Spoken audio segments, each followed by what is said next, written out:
చిన్నప్పటి నుండి ఈ పాటలు పాడడం మీద బాగా ఇంట్రెస్టా? బాగా ఇంట్రెస్ట్. బాగా సినిమా పాటలు, జానపద గేయాలు కానివ్వండి, లేకపోతే పౌరాణిక పద్యాలు కానివ్వండి.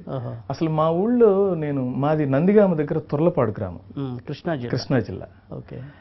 అక్కడ చిన్నప్పుడు మా ఊళ్ళో ఏ నాటకం జరిగినా, ఏ హరికథ జరిగినా మొట్టమొదటి ప్రేక్షకుడిని నేనే. అర్థమైనా కాకపోయినా ఇలా చూస్తుండేవాడిని. ఓకే. అప్పటికి నేను ఇవన్నీ పౌరాణిక నాటకాల్లో వేస్తానని కానీ, నటుడిని అవుతానని కానీ నాకు అసలు ఆలోచన కూడా లేదు.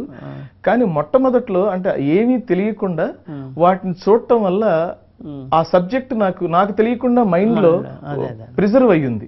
అది తర్వాత ఉపయోగపడింది. ఇదంతా అంతే దైవ సంకల్పం, అంతే తప్ప మనం ఏమి అనుకోలేదు. మీరు వేసిన పౌరాణిక నాటకాలు ఏమేమి వేశారు? పౌరాణిక నాటకాల్లో నేను మన ప్రసిద్ధ రంగస్థల నటులు మన గుమ్మడి గోపాలకృష్ణ గారు ఉన్నారు కదా, వారితో కలిసి నేను పడకసీని ఘట్టం వేశాను. అర్జునుడు వేసేవాడిని. తర్వాత ఆయనే ఒక ఛానల్ కోసం రాయబారం చేయిస్తూ అందులో నన్ను అశ్వత్థామ పాత్ర కూడా వేయించారు. అలా నేను అర్జునుడు వేశారు, అశ్వత్థామ వేశాను. ఈ రెండింటిలో ఏది బాగా మీకు ఇష్టం? ఈ రెండు పాత్రలు నాకు అర్జునుడు కొంచెం హీరోయిజం ఉన్న క్యారెక్టర్, ఒక సపోర్టింగ్ క్యారెక్టర్ గా అశ్వత్థామ ఉంటుంది. ఓకే. సో నాకు రెండు పాత్రలు. అర్జునుడి పాత్రలో ఒక పద్యం చెప్పండి. అందులో మొట్టమొదట అర్జునుడు ద్వారక్కి బయలుదేరుతూ కృష్ణుణ్ణి అడగడానికి, అంటే సహాయం అడగడానికి బయలుదేరడానికి వెళతారు.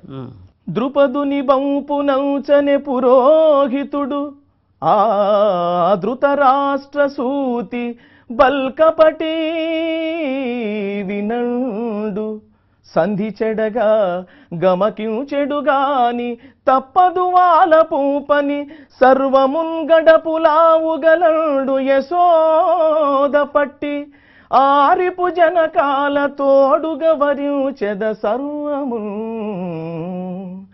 నిర్వకించెదన్. ఆ ఆ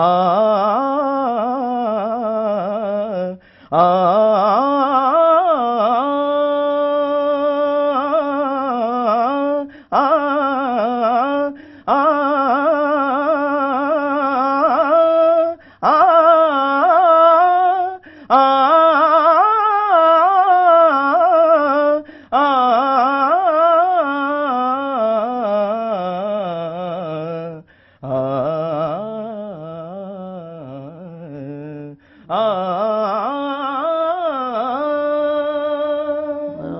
చాలా బాగుంది.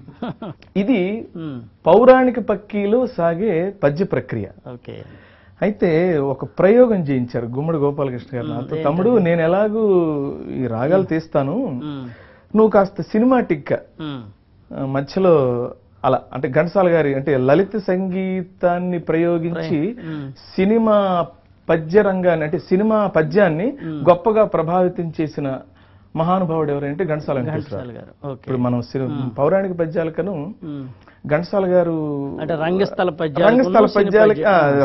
పద్యాలకి సినిమా పద్యాలకి చిన్న వైవిధ్యం అది సృష్టించిన వారు, ఆ వేరియేషన్ తీసుకొచ్చిన వారు మహానుభావుడు ఘంటసాల వెంకటేశ్వరరావు. మీరు చేసిన ప్రయోగం నేను అదే ఘంటసాల గారు లాగా పాడని మన గోపాలకృష్ణ అన్నయ్య గారు చెప్తే అలాగే చేస్తాను అని. మన కల్నముల్ను దుర్యోధనుడిట కరుదెంచే కృష్ణు తన వానిగ గ్రల్నన చేసి కొనిచెనల్ తన మనమందు తలంపబోలు మందుండు అకటా.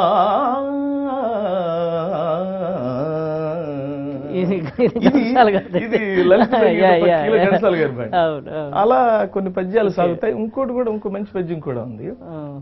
అరవిందాక్షుడు శేషసాయి జగదేకారాధ్యుడు అంబోధిజావరుడు ఆర్తావనుడు అంగజాంగజుడు శ్రీవత్సాంకుడు ఏమో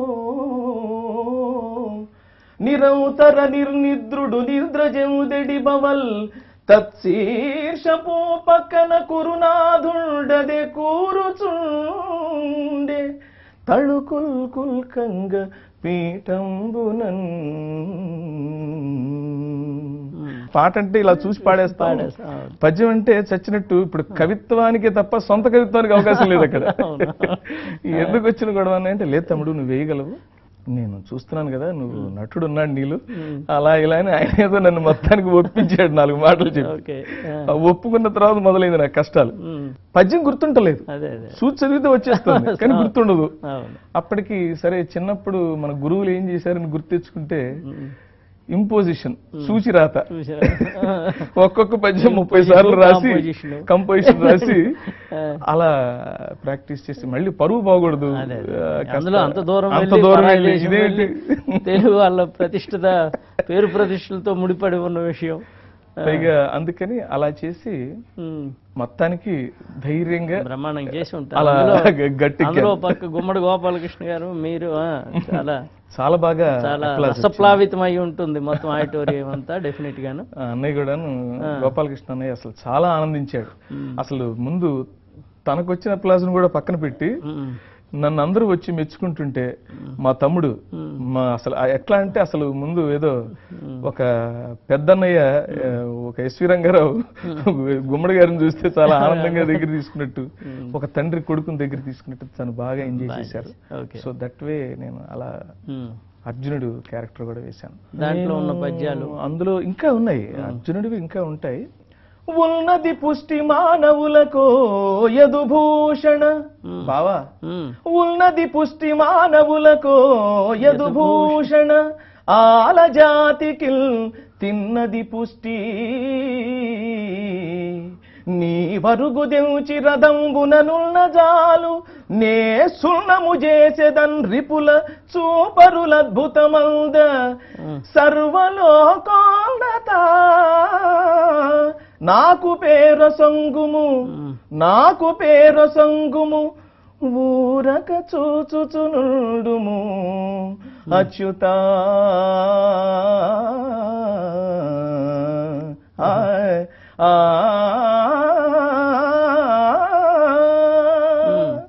రెండు లైన్లు మళ్ళీ రిపీట్ చేయండి, అది మామూలు చెప్పండి సెంటెన్స్ లాగా. ఏది ఉన్నది పుష్టి మానవులకు, ఉన్నది పుష్టి మానవులకు యదుభూషణ, యదుభూషణ ఆలజాతికి తిన్నది పుష్టి.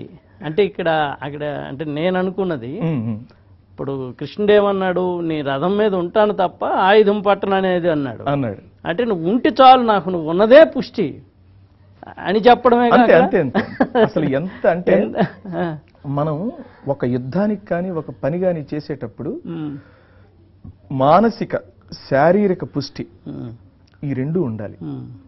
సరే దైవాశిస్సులు ఎలాగూ అవి లేకపోతే ఏవీ చేయలేం. ఎందుకంటే భగవంతుడు అంటారు కూడా, everything in the world is pre determined అని. సో అలా భగవంతుడు మానసికంగా మనం పుష్టిగా ఉంటే ఎవరినైనా జయించడం ఎంతసేపు, క్షణకాలం. అది అంటే అసలు అక్కడ పదాలు వాడకం చాలా గొప్పగా. ఉన్నది పుష్టి మానవులకు, తిన్నది పుష్టి, గొప్ప ప్రయోగం, గొప్ప ప్రయోగం. మేడమిద్దెలో ఉన్నా మరి చెట్టు నీడ తొంగుల్నా, నిదర ముదర పడినాక పాడే ఒక్కటే వల్ల కాడు ఒక్కటే.